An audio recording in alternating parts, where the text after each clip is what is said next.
You write in Manufacturing Consent that it's the primary function of the mass media in the United States to mobilize public support for the special interests that dominate the government and the private sector. What are those interests? Well, if you want to understand the way any society works, ours or any other, the first place to look is who's in a position to make the decisions that determine the way the society functions. Societies differ, but in ours, the major decisions over what happens in the society, decisions over investment and production and distribution and so on, are in the hands of a relatively concentrated network of major corporations and conglomerates and investment firms and so on. They are also the ones who staff the major executive positions in the government, and they're the ones who own the media, and they're the ones who have to be in a position to make the decisions. They have an overwhelmingly dominant role in the way life happens, what's done in the society. Within the economic system, by law and in principle, they dominate. The control over resources and the need to satisfy their interests imposes very sharp constraints on the political system and the ideological system.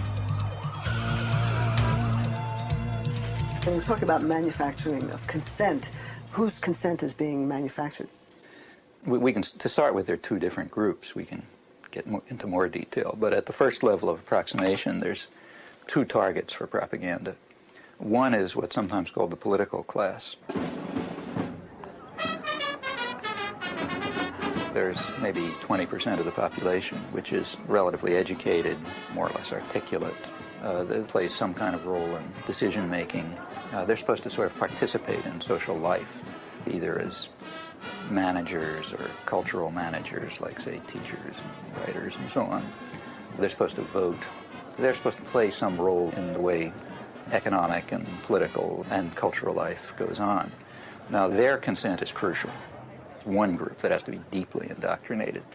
Then there's maybe 80% of the population whose main function is to follow orders and not to think, and not to pay attention to anything. And they're the ones who usually pay the costs. All right. Professor Chomsky, Noam, you outlined a model with filters that propaganda is sent through. That's way to the public. Can you briefly outline those? It's basically an institutional analysis of the major media, what we call a propaganda model. We're talking primarily about the national media, those media that sort of set a general agenda that others more or less adhere to the extent that they even pay much attention to national or international affairs. Now, the elite media are the sort of the agenda-setting media. That means the New York Times, the Washington Post, the major television channels, and so on. They set the general framework. Local media more or less adapt to their structure. World News. Begins to sound like it says that there's a beachhead. I think 628 is a good one. Yeah, but I think 6 is a good start. This is the operative soundbite for us. He's ours. He really knows how to time it. We've got a minute for all the time, so that's... I love this soundbite.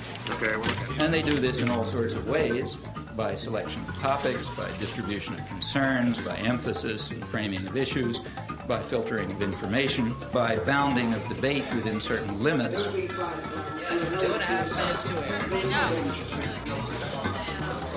45 seconds. They determine, they select, they shape, they control, they restrict in order to serve the interests of dominant elite groups in the society. There is an unusual amount of attention focused today on the 5 nations of Central America.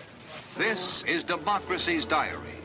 Here for our instruction are triumphs and disasters, the pattern of life's changing fabric. Here is great journalism, a revelation of the past, a guide to the present, and a clue to the future.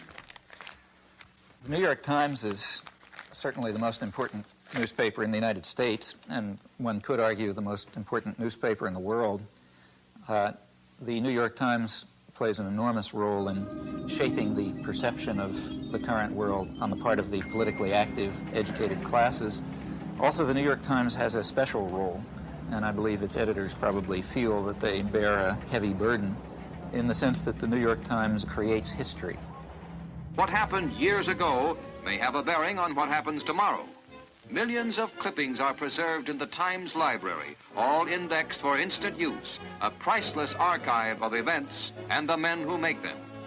That is, history is what appears in the New York Times archives, the place where people will go to find out what happened is the New York Times.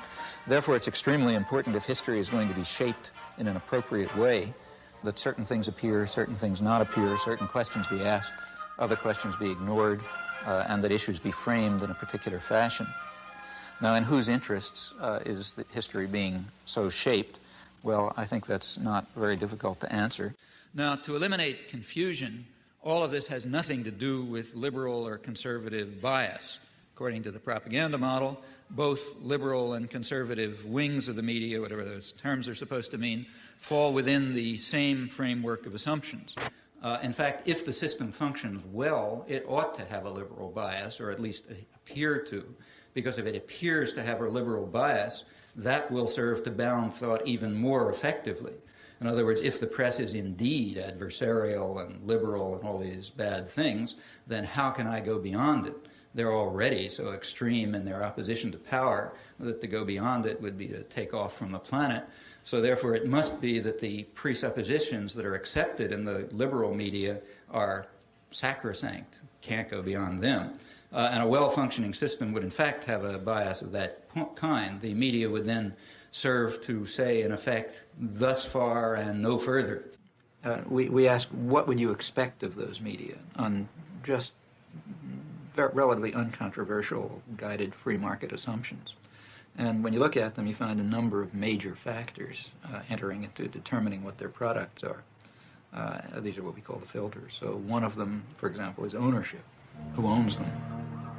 The major agenda-setting media, after all, what are they?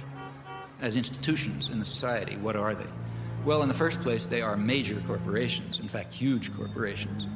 Furthermore, they're integrated with and sometimes owned by even larger corporations, conglomerates, so for example, by Westinghouse and GE and so on.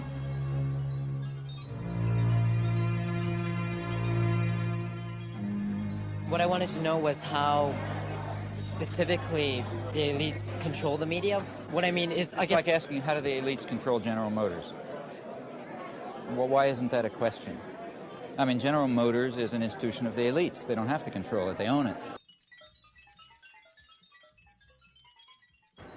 So what we have in the first place is major corporations which are parts of even bigger conglomerates.